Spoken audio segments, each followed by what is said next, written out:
Ladies and gentlemen, this is Joe's Classic Video Games back with another cool pinball repair video for you today.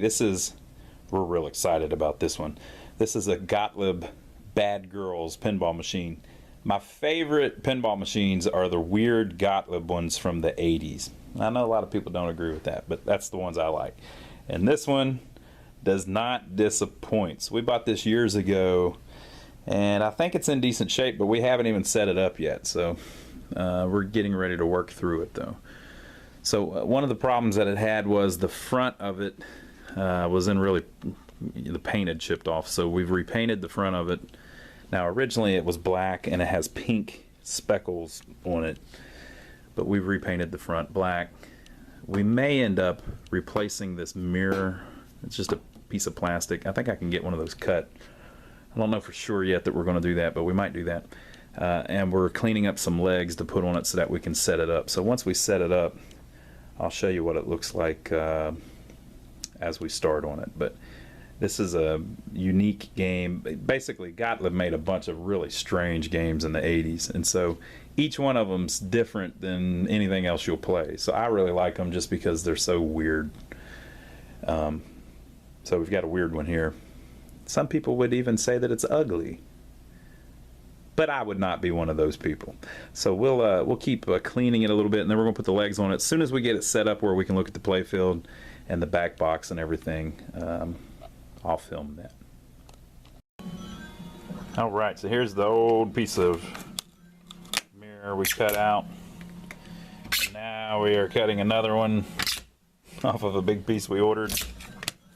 So we'll see if we can glue it on the cabinet, and then I'll show you how it ends up looking. Oh, there it is. Look at that. Boy, it looks a lot better. Look at that. Wow. It looks brand new. Okay, we're going to try putting it in with a glue gun.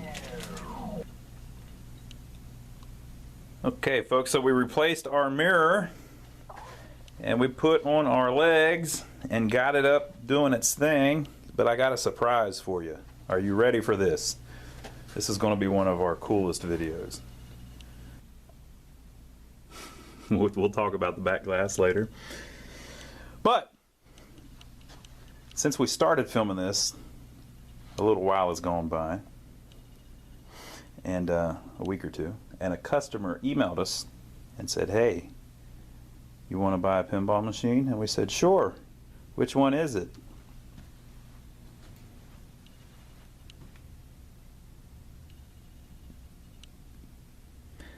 Yep, we bought another one.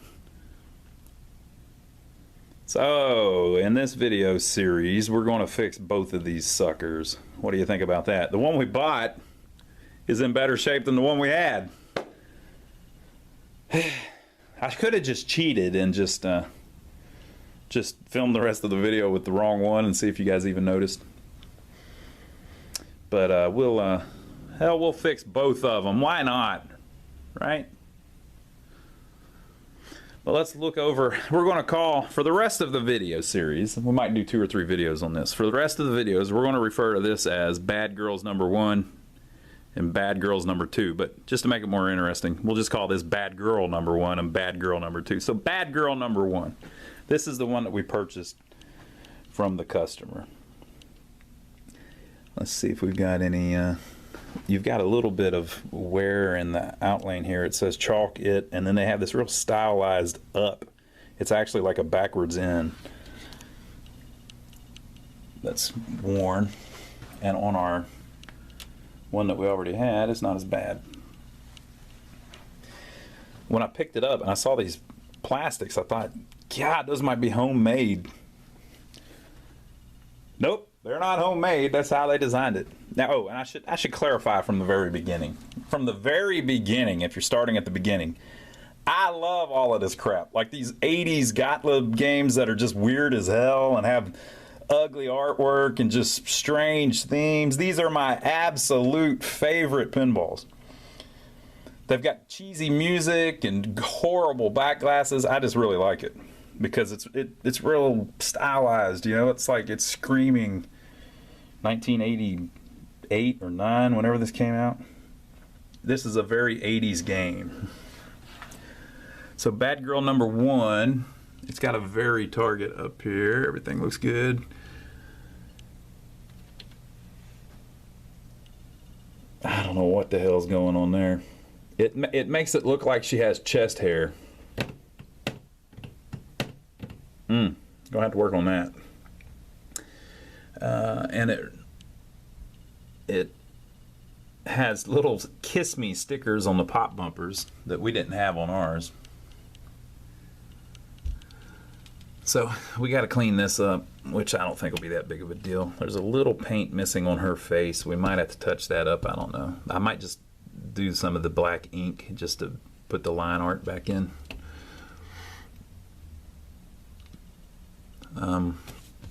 The plastics appear to be covered with like a foil, like an aluminum foil looking stuff that's a sticker or something, whatever. But you can see like in some places it's messed up a little bit.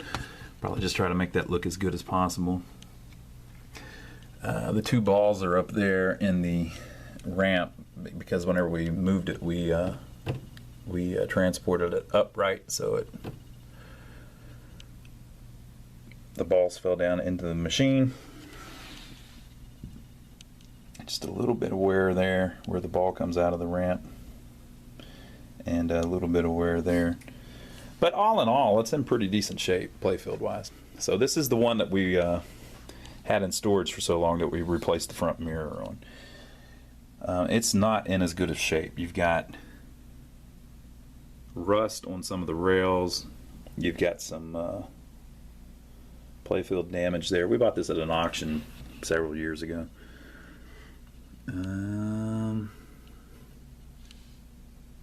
You got the same thing going on here, but it didn't wear through all the way through the paint. The woman's face isn't completely disfigured yet. Got a little bit of wear there. It's just mainly black, though. They're probably real easy to touch up.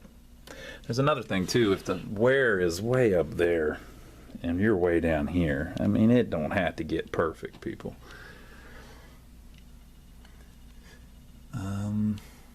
I don't notice right away anything that's missing. Okay, we got another sticker there that's not on bad girl number 1. So I'm going to see if we can order some of that stuff. Pinball Resource may carry some of that stuff. Okay, so now we need to talk about the back glasses. We're going to look at that one over there because it's in a little bit better shape, but they're both decent. Oh, on the head they both say bad girls. And bad girl number 2, the lock's just missing, but that goes up just like that one. That's how these, I think this is a System 80B. From what I understand, it was right before they moved to System 3. Okay, so check out this damn Backglass. Bad girls, the guy at the bar, it says exit Chicago, so he's in a gang, right? And you got this dude over here with his leather jacket and this chick, right? Then you got this good-looking woman here on the pool table, which has the mirrored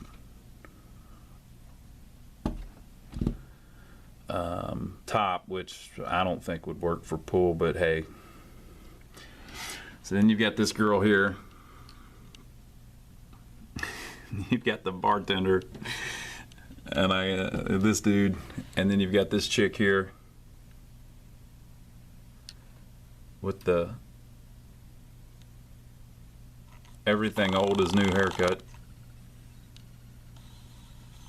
That's the new thing. There was literally a girl in here about 2 hours ago that had the same exact haircut, and I don't know if the girl had the leg tattoo though.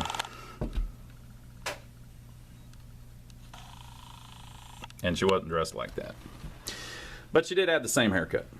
So Gottlieb has a history of making horrible back glasses. As a matter of fact, let me show you a few of them. We've got some of these are for the Gottlieb 80Bs. We've got some of these hanging on the wall in the back. Let me show you some of the other ones that they did.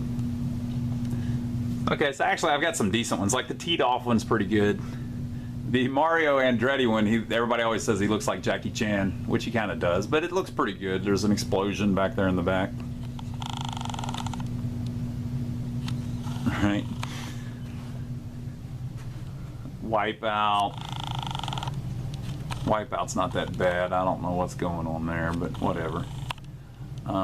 And then these two over here are actually pretty good. Let me get a little closer to them. So this is Cactus Jacks, which is also an 80 system 80B, I believe.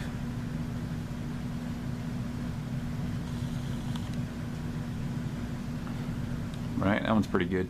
And then this one, I've always wanted this game. This looks like an awesome game. Gottlieb's Big House. Basically, you're trying to break out of prison.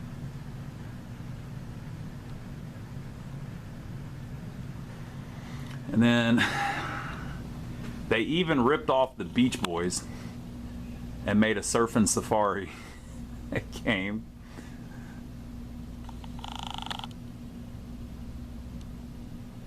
She's having an excellent time. And she's very aware there's a camera around. So anyway, Gottlieb was well known for making, oh wait a minute, I gotta show you the greatest one of all time.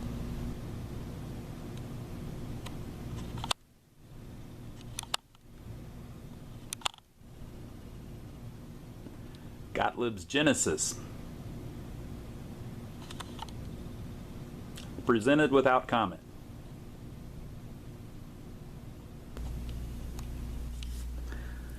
So anyways, the back glasses on these, compared to some of the other ones, are kind of cool. So, but we're going to get it all cleaned up. We're going to get it where everything looks as good as possible. And we turned both of them on and got both of them to light up, and they look decent lit up. So I think we're not going to have to replace those. Now they do make a couple enterprising individuals over the years have made replacement back glasses for a lot of the Gottlieb games. So there is a Bad Girls Backglass, or it's a translite actually. There is a Bad Girls translite available out there where they updated the women. But I'm not going to do that. We're going to go with the original women, right? We're going old school. So that we're going to eventually have these both working with their original back glasses. So the first thing I'm going to do, I'm going to take the back glass out of both of them, or actually I'll take the glass out of both playfields, and we'll look down inside because we're basically going to start at the beginning, which is the fuse blocks and the power transformer for both games. So we'll start working through them. So we have popped them open and I vacuumed them out. This one, Bad Girl 2's in worse shape than Bad Girl 1. Bad Girl 1 was pretty clean to begin with. Nothing's missing on either one of them though. This one though, at some point it's gotten wet. There was some rust around the speaker and stuff. So we're going to have to keep our eye on that.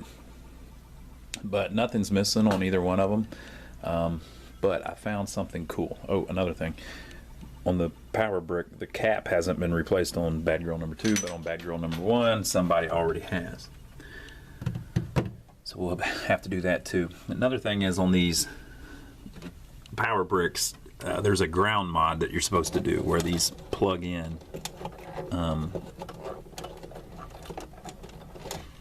Now, as I understand it, I may be wrong, by the time that they made the 80Bs, which are these, they plug in a little different. The problem was not anywhere near as bad. But on the early System 80s, they had horrible ground problems. Some people say that you should ground mod these too, which basically entails tying all the grounds together. So we may end up doing that, but on the 80Bs, I haven't had that much trouble with them. Some people even do it on System 3s, but I think that's a little overkill. But we may have to do that in the future. So the one thing I was going to show you, I found something awesome. This was the cash box out of Bad Girl 1. And then this and this was the cash box out of Bad Girl 2. Oh, and I also remember I was telling you the little that was missing off that one cube. I found it on the Playfield when we were cleaning. So this was the stuff that was inside. some of the original paperwork, you know, it's telling you that there's something wrong in the manual and this is the corrected thing. Bookkeeping and self-test procedure that was supposed to go on top of the coin box. The little coin controls tag. Congratulations on the purchase of your new amusement game. The game you have selected includes a quality coin door from Coin Controls Inc. Please make note of the special features. There is a patented anti-slam microswitches to maximize your revenue. Ensures that players cannot produce free credits. Bag of fuses, some little stickers to price it, some of the replay tags, etc. But this is really cool. So this was in Bad Girl number 2. It was from Owl Music Company, which is in Charlotte, North Carolina. We're in Rock Hill, South Carolina, which is just below Charlotte. So this is one of their little customer receipts that they would give them whenever they'd go by and pull out the money. It's not dated. Basically they were using the back, which is why none of this is filled in, but they would tell you the total cash that was in the machine, the expenses, whatever they had to spend, the net amount to divide, how much goes to the merchant, how much goes to the company. They might be 50-50, or sometimes it was a different split, just depending on what was going on. Meter, merchant, operator, remarks. Okay. Now, and I also had it printed in Charlotte. That was nice of them. Look, support your local businesses. But check this out. We have some wonderful data on the back. I'm going to go look this up real quick. I'll be right back. Okay, I went and looked up some dates. All right, so this is a piece of paper where they were writing down the meters. This says Playboy. This wouldn't have been the one from the 70s. There was another one I just looked up that came out in '89. So this would have been the 35th anniversary Playboy machine that came out in '89. And then this says Road Kings, which was an older Williams from '86. So it's an older one.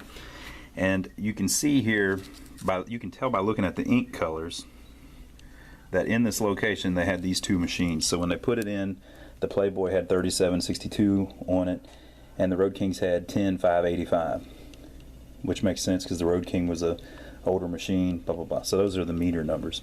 So when they came back the second week, the Playboy had been played 250 times. Is that right? 250 times. And the Road King, and I say week, it could have been a month, but probably a week. The Road King had been played 160 times, something like that.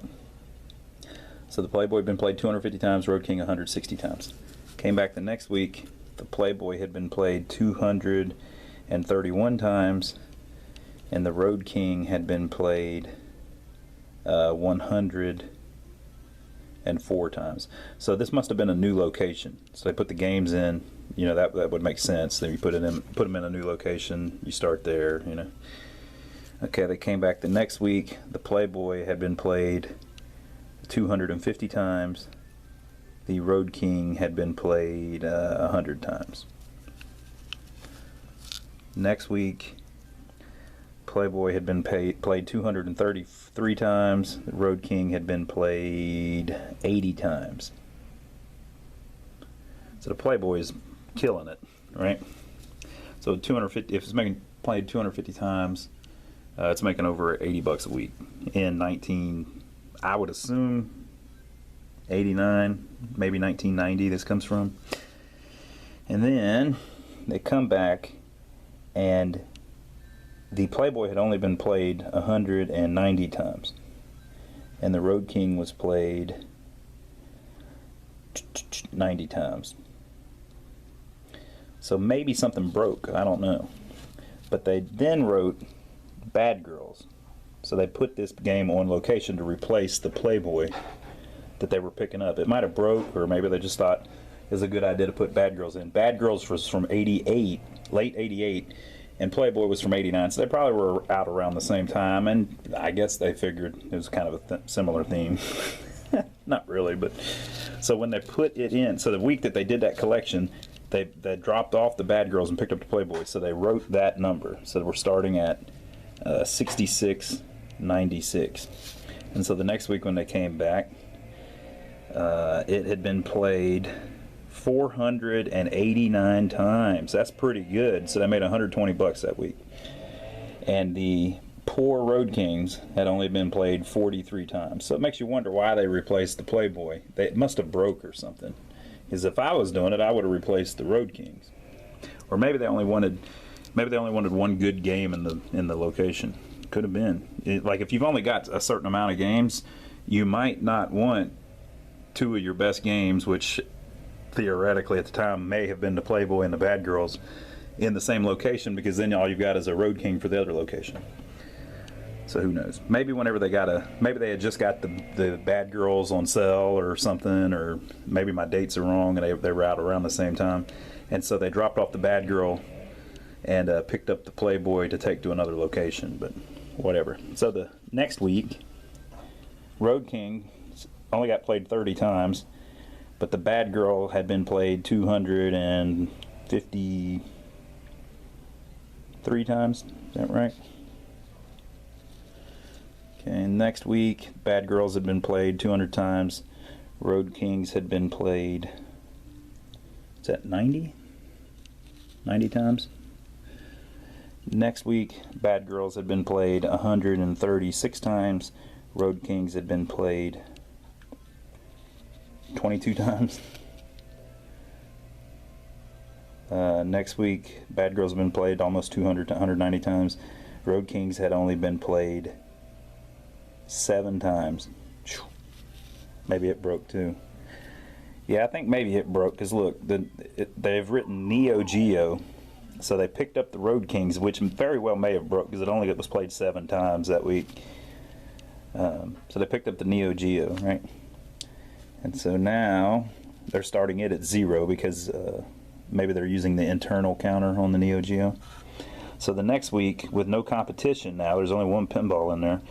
It was played, the Bad Girls was played 160 times. The Neo Geo was played 60 times. And then the next week, the Bad Girl was played 253 times. And the Neo Geo was played 52 times. Next week, the Bad Girl was played,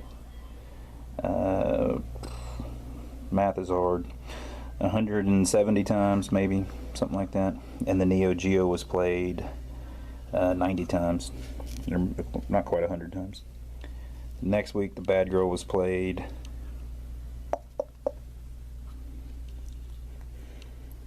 250 pretty much times. The Neo Geo was played 91 times. Next week, the Bad Girl was played 150 times, 160 times, and the Neo Geo was played 65 times. So you can see that the Bad Girl's actually doing pretty well week after week, pretty consistently. So they're making $80 a week, but they're splitting it with the location, so they're making $40 a week, and they probably paid, I don't know how much they were, but maybe $2,000, maybe $2,500. They're making $40 a week back on their investment. They're not getting rich, but they're doing all right. It'd take about 2 years to pay it off like that, but they probably hoped for better, but that's not bad. So that's interesting whenever you find stuff like that. So we'll leave it in that one machine just so that we keep it as a little piece of history from it. So next I'm going to test all of these fuses, and we're going to test all the coils on the Playfield. So basically, if you take your multimeter and put it on resistance test and test between the 2 lugs of each coil, if you get any that are really low, like below 2 or 3 ohms, they're probably shorted together. And the reason you check something like that is because if one's shorted, it'll blow fuses, it'll cause all kinds of problems. So if we find any shorted, we're going to cut one of the wires loose so that it can't, it's not getting power. And we're just doing all this before we turn them on. So I'm going to check fuses. If I find a bad fuse, then that might lead you to think, oh, something's blowing a fuse somewhere, let's go look in that area. But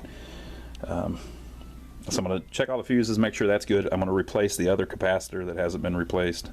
I'll look that up and see what I'm supposed to put in there.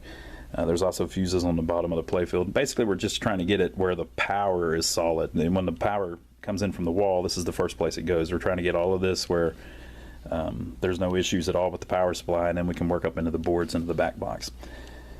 So I'll check all the fuses, see if any of them are bad. If I find anything messed up, I will film it. I'm going to show you why that capacitor in the bottom is so important. So this is the schematics of the power supply on the bottom, the power brick, and there is that capacitor. On this particular game, it's a 10,000 UF 25 volt. I've heard they're different on different System 80s, but in this one it's a 10,000 UF 25 volt. One of them has been replaced. You saw that in Bad Girl number 1. When they replaced it, they put a 15,000 UF 25 volt in it, which a lot of the information we get on repairing these we get from Clay at pinrepair.com, and he's saying that if you put a 15,000 it'll work, but it might strain the bridge rectifier on the other side of this that connects directly to a bridge rectifier, that it might strain the bridge rectifier and cause it to fail prematurely. So it's better if you stick around 10,000. The other one has never been replaced. It's still the original one. But the reason that's so important is because just before this, there's a bridge rectifier, so that the bridge turns the AC power to DC power. And then it comes out of the power brick as 12 volts DC. And it runs up and it goes into the power supply, which is the plus 5 volt power supply. And the outputs of the power supply run over to the control board, which is the main board. So the reason that they're so important is because it's what the 5 volts is made from, and the 5 volts DC runs all of the CPU boards. So all of the little IC chips anywhere run off of 5 volts. So what these do is it's a filter cap, so it takes some of there's ripple on like an AC voltage. So if you run it through a bridge rectifier, it turns it into DC, but it's still, from what I understand, I'm no expert, it still has a little ripple to it. So if you put this on there, it smooths it out a little bit. The reason that you don't want it to have any kind of AC voltage or ripple on that line is because you won't have a steady regulated voltage. And so the IC chips on the board that are looking for that 5 volts, they don't like it when it's not a clean voltage. So that can cause you all kinds of problems. The game resetting, the game locking up, things not working. You can literally, any damn thing that's wrong with the machine pretty much can be caused by this capacitor being worn out. And they just get old over time. They've got like a paste inside of them, and that dries out after many, many years. And so it changes the value of the capacitance inside the capacitor and screws you all up, right? So we're going to put a brand new one in there. This one's a little bit overkill. It's a 10,000 UF, so it's the right size, but it's 50 volts. You only need 25 volts, but I happen to have these in stock, so I'm going to put these in there. If the voltage is higher, what that means is it can take up to 50 volts safely. Well, I need one that can take up to 25 volts safely. So if it can take up to 50 volts safely, it'll work fine too. It's just it's a little bit overkill. 10,000 UF is the capacitance. You want that to be as close as possible. On a filter cap, usually you can go up a little bit. So you saw the one, it has a 15,000 in it. It's still working and everything, but according to our buddy Clay, it's not optimal. So we're going to put the 10,000 in. So basically it'll be a brand new cap, just like the original one. And we're going to do that in both machines. So that's Bad Girl number 2. This was the cap that was in there. I believe that to be the original. This is Bad Girl number 1, and this was the cap somebody had replaced it with, which probably was just fine, but we put the 10,000 UF back in. I went through and replaced every light bulb underneath the playfield. I like to do that kind of early whenever I'm messing with them, because it's a good way to look at every damn thing on the playfield. So if you go around and you have to replace every little light bulb, you're looking at all the wires, you're messing around with everything, you know. And so to be honest, I didn't find really anything on either playfield, at least on the bottom, that didn't look right. There was a little thing here where somebody had replaced the flipper coil at one point, and they put these spade connectors on it instead of soldering it. But we're going to try that and see if it's all right. That was the only thing that I saw that really looked like it was even close to a problem. I even checked all of the coil resistance like we were talking about. Everything was cool. There doesn't appear to be any burned up coils. None of the fuses were a problem. But now that we've got the capacitors replaced and everything looks cool, we're going to lay the playfield down and check out some stuff in the back boxes. So while I've got it open, I want to point something out. You see all these little boards on the side of the cabinet? When they first designed the System 80, it was probably close to 1980. That's why they called it a System 80. But the games were nowhere near as complex as they had became by this time. This came out in, I believe, late '88, and I was saying earlier, I thought it was the last System 80B, but if it wasn't last, it was one of the last ones. It might have been one of the last 2 or 3. But because of that, it was pretty much one of the most complicated Gottlieb pinballs to date. Look at all the stuff on the bottom of the playfield. Right? So you see all of these extra little boards everywhere. The reason for that is because, like for this one's a good example. This board controls a dozen, I think that's a dozen, 10. It controls 10 lights using one light on the game board in the back box. So when they designed it, the games are nowhere near as complex. So to get a newer game where it uses even more light bulbs than the board is capable of supporting, they would make these little additional boards that they put under the playfield. And so one of the light transistors, instead of turning on one light on the playfield, it would turn on this board, which would turn on 10 lights.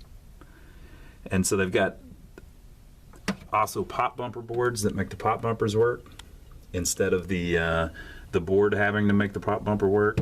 You know, and just stuff everywhere. So this particular game has 2 of those light boards that I can see. There might be another one hid somewhere else.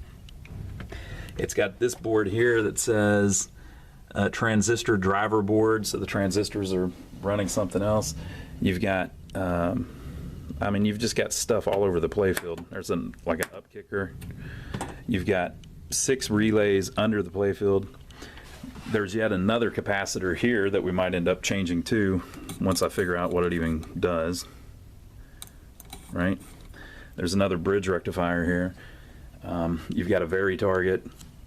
You've got 2 drop target banks. You've got a 3rd flipper. You've got 2 kickers. There's more boards up here with diodes on them. I guess those are probably for the switches. But look, I mean, you've got 3 boards right there.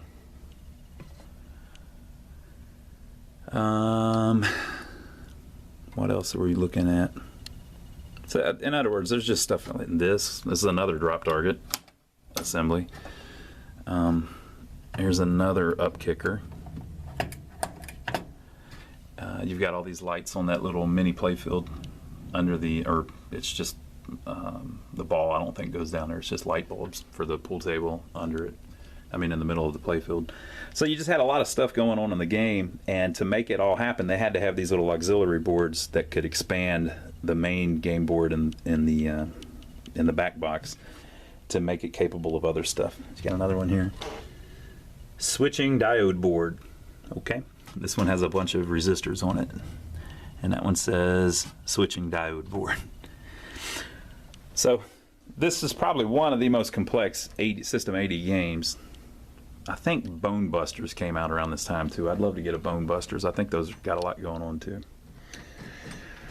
But anyway, we'll go ahead and set the playfield down, and we'll take the Backglass out of them and see what's going on inside the back boxes. This is Bad Girl number 1. You've got your display there. The Gottlieb displays were usually pretty good, although on Bad Girl number 2 the displays are not working. So I don't know if it's the actual display or what's going on, but we'll figure that out. So you've got your alphanumeric displays there, pretty cool. You've got your CPU board. The battery has been removed and replaced with a charging capacitor, so that's cool.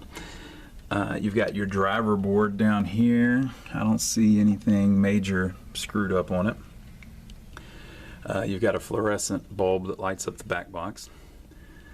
This is the sound board.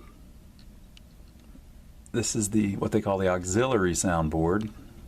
Same story. They made little boards to make things do more things. This is that switching power supply we were talking about. Where is it a switching power supply? I may have that wrong, but where it turns the 12 to the 5. This is the auxiliary power supply. I think it's for the soundboard.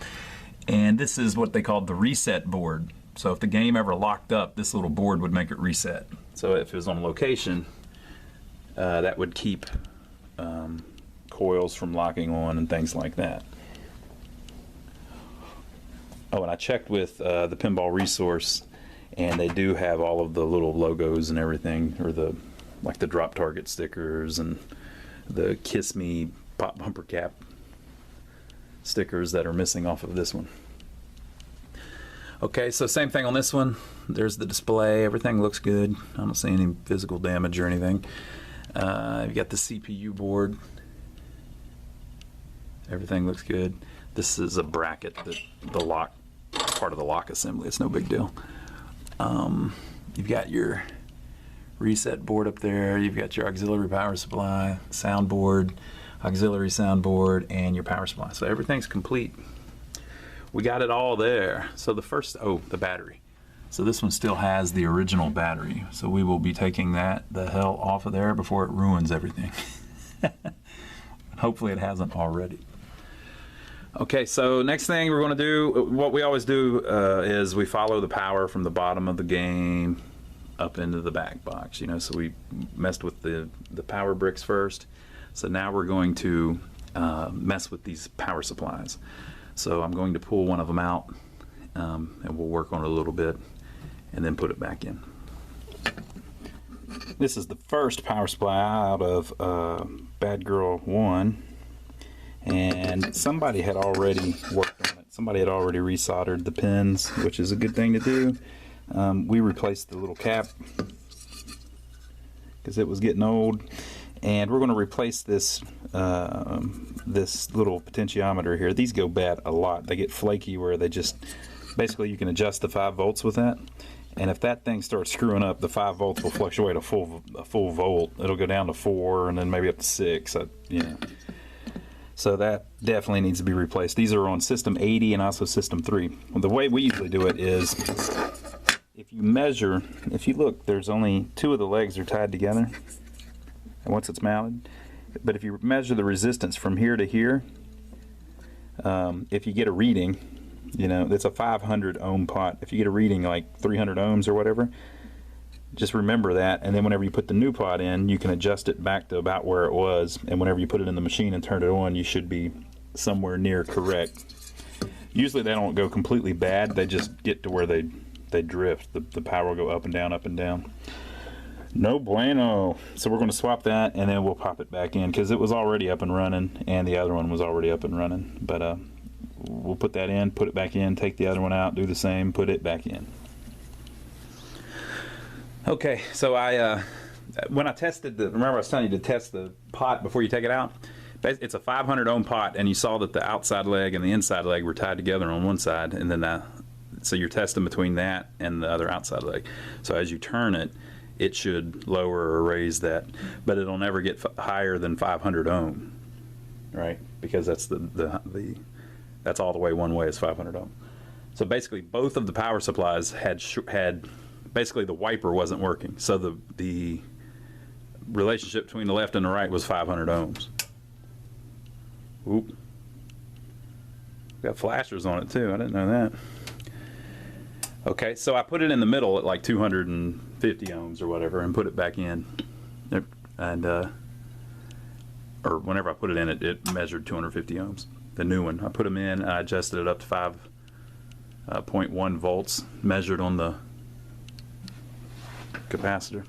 So on the main board, that little capacitor right there, that's where the power comes in. You just measure from one side of that cap to the other side, and set it at 5.1, and of course this one As soon as I turned it on, it booted up. Same thing with that one, it booted right up. This one, the display is working. It's a little dim, but I think they just look like that. Whenever you put the blue cover over it, you can see it better. And we're kind of in the window here at a weird time of day, so that one over there, the display doesn't work at all. So, but it's kind of doing its thing. Of course, the playfield needs to be redone and everything. So I think the next thing I'm going to do is I'm going to take the actual CPU board out so we can look at that. Just make sure everything looks good on that. I want to look specifically at this EEPROM on it, and I'll show you that. And just clean everything up, make sure everything looks good, and then we'll put it back in. But I'll pop that out where we can look at it on the table. So we've got the board out of the machine. It's a very clean one. Somebody has taken the battery off of it, and there wasn't any damage before they did, so they were able to put this little charging capacitor on it, which basically the reason the battery was on there was to save your high scores. So you put, and that's pretty much all it does on a Gottlieb. So you put I think it's a 1.5 farad capacitor, something like that. You put a capacitor on it, a large capacitor, and it'll act like the battery and save your scores. So basically, the battery itself doesn't save the score. It sends power over to the 5101, wherever it's at. Sit up here. Basically, it keeps power on this chip, which saves your score when you turn the game off. It's the problem Frogger had, right? We all know about that. Okay, so this is an up and running game, so we're not going to do too much to it. I just want to pull it out and make sure everything was cool. One thing we are going to do, this top board, this is called the reset board. And the purpose of this was, if it's out on location and something screws up, the game resets. And the reason that they did that was so that if the game locks up, it'll just sit there locked up for 4 days maybe before anybody notices it, and it won't make any money. Right? So they designed this little board to make the game reset. The problem is, whenever this board gets old, if there's anything wrong on this board, it will make your game never boot up or reset all the time. So I'm going to take it off. If you're going to have this in your house or whatever, you don't even need this. It causes more trouble than it's worth. If you do take it off, though, leave this little thing in, because there's a little resistor on there that around the same time they started adding the reset boards, which I think was the System 80A stuff, 80 letter A, 80A. There was System 80, System 80A, and then this is System 80B. So about a third of the way through, they started adding this little reset board, and when they did, they also snuck this little resistor in there, which goes on the read-write line or something like that. And it's just a little upgrade that they never designed into the board. So if you leave that on there, it leaves the little extra resistor on there that the board wants apparently to work a little better. On a original System 80, they had 2 ROMs here, and this little card wasn't there. So what they did was they designed a bigger, like a card to go on here where you can put a bigger chip for the more complex games as time went on. So since this thing is kind of sitting on the board a little weird, this one here is actually really well done, but since it's kind of sitting on the board a little weird, sometimes you'll have problems with that little board. The connections to this top board, the solder connections, are on the other side. You can't resolder them unless you take the whole thing off. It doesn't unplug. It's soldered. These pins are soldered to it, and then they're stuck through the board and soldered on the back. Oh, I just noticed there's a little hack. Look at this. Somebody's been working on this board, but they did a damn fine job. But here's where the pins come through. So what I'm going to do is I'm going to resolder these pins just to make sure, but the ones underneath that board you can't get to. If you have trouble, you can take the whole thing out, but it's kind of a pain in the butt. And the reason that it's an issue, and I'm not saying that about maybe all the other ones, is because that board has a little weight on it, and sometimes to put this chip in, if you bend it and you pull it up, and over time it might crack some of those solder joints. So it's just something to look at. Also, they've got electrical tape on the windows of their EEPROMs. Somebody must have burned some new ones at some point. That's just on there so that the light from the fluorescent light doesn't slowly over time erase the chips. And that's about it. There's also a slam switch modification you can do. The games have what's called a slam switch on them. And so the way they were originally designed, the System 80 and System 80A, was that if that slam switch was open, it would reset the game. So if that thing gets messed up to where it's not closed properly, the board will never boot. But on a System 80B, they have by that time they have alphanumeric displays. So what it does on these, if that's a problem, is it actually tells you on the screen, slam switch is open or closed or whatever it is. So you can do a modification on the board to make it where that's always closed, where it can't tell if that switch is messed up. But on a System 80B, it's not really all that necessary, because if you ever have a problem with that switch, it's going to tell you right on the screen. If it's on a System 80 though, the first ones, if it does it, you might not be able to tell what the hell's going on, because it's not coming up, it's not doing anything. It could be that, it could be the board's messed up, it could be the EEPROM's messed up, it could be the power supply, it could be all kinds of stuff. But on these, if it's that, it'll tell you, so no reason to really disable it on these. So what I'm really saying is there's really nothing to do to this board. We're just going to clean it a little bit. I'm going to resolder the back of those pins on the other side. We're going to unplug the reset board, and I'm going to leave it out of the machine so that nobody ever replugs it back in.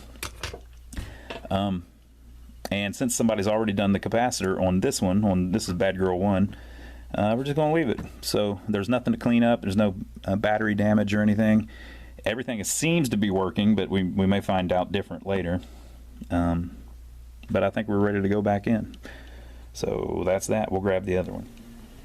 Okay, Bad Girl number 2. Everything looks pretty good except the battery was still on it, and that's our fault, because we've had this game for a while in storage. We should have opened it up and made sure that the battery wasn't on it. The battery is dead, and it has started to leak just a little bit, but we caught it pretty early where it's not too bad. So you can see the corrosion there. A little bit of corrosion here. A little bit of corrosion there. If I pull this up, I'm going to have to, there's tape on that. I'll pull it up and push it up and see if there's any corrosion under that. Okay, these don't leak acid. A lot of people think it's battery acid. It's battery alkaline. And the reason that's important is not just to be a nerd. The reason that's important is because if you remember back to high school, alkaline is a base is negated by an acid, and an acid is negated by a base, the pH balance. So the reason that it eats stuff up is because it's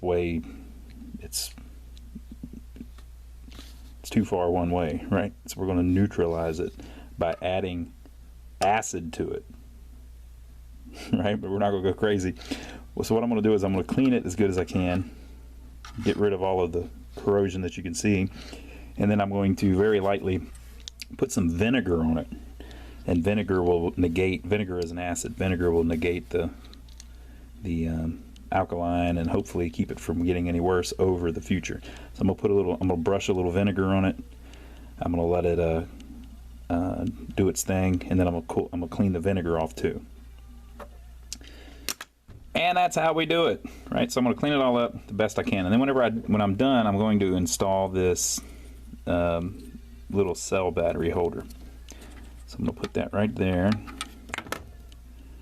and then this is the positive, and I'm going to run a blocking diode from there to there on the back. And the reason you have to do that is because the board tries to charge the battery, but you can't charge a button battery.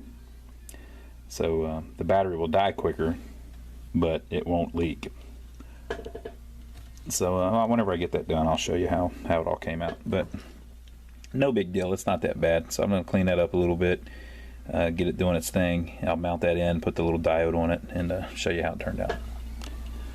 Here's what I ended up with, cleaned up pretty good. And so I put the negative end is going over here. This is the negative hole that was on the battery, and then the positive hole in the battery is over here. But I put the positive hole in that hole there that isn't doing anything. And then on the back, I soldered a diode from there over to the positive side. So the reason you do that is because the board, like I said, tries to charge the battery. So if you put this blocking diode in with the band coming towards the board where the plus side is, right? So the battery's right there. The band's toward the board. it can't, while it's turned on, send 5 volts that way back to the battery. It's real common. You do that on pinball machines all the time. So we got that in there where they can switch it out. Usually I put a 2032 in there, but I'm out of them, so I put a 2025. They're a little thinner, but it should work. I put Bad Girl 2's board back in with our little battery, and it seems to have booted. I mean, I'm judging that by the lights flashing, but I don't have the display working. The display has never worked that I've seen, so we're going to try to figure out why that is. The flashers aren't working either.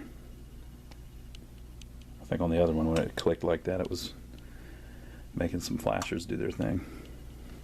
But who knows? So the first thing that we're going to do is we're going to check the voltage going to the display and see if it's getting the proper voltage. So I'll look in the manual and see what voltage is supposed to be going to it. So this is what powers the board. A4P2 is one of the 2 connectors on it.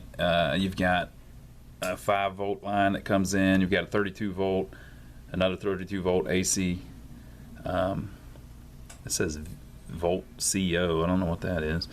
8.4 volt AC for the display, 8.4 volt AC, and a ground. So we're going to check and see if all of those are on that connector. I pulled the display out. It was getting all the right voltages. Everything was cool. It just won't come on. So I pulled the display out, very carefully put it in. Bad Girl 1, it does not work. So it's something on this board.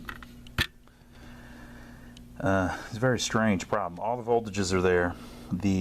One of these chips runs the top one and one of them runs the bottom one. So if one of these chips was bad, the other one would work. This one runs the segments for both, so it could be that chip. So I'm going to hook up my multimeter. Not my multimeter, my logic probe. I'm not positive you can test that though with a logic probe, but I'm going to try it. We'll see. Yeah, the reason I'm saying that is because a logic probe checks 5 volts. This thing runs on like 43 volts or something, so I need to kind of,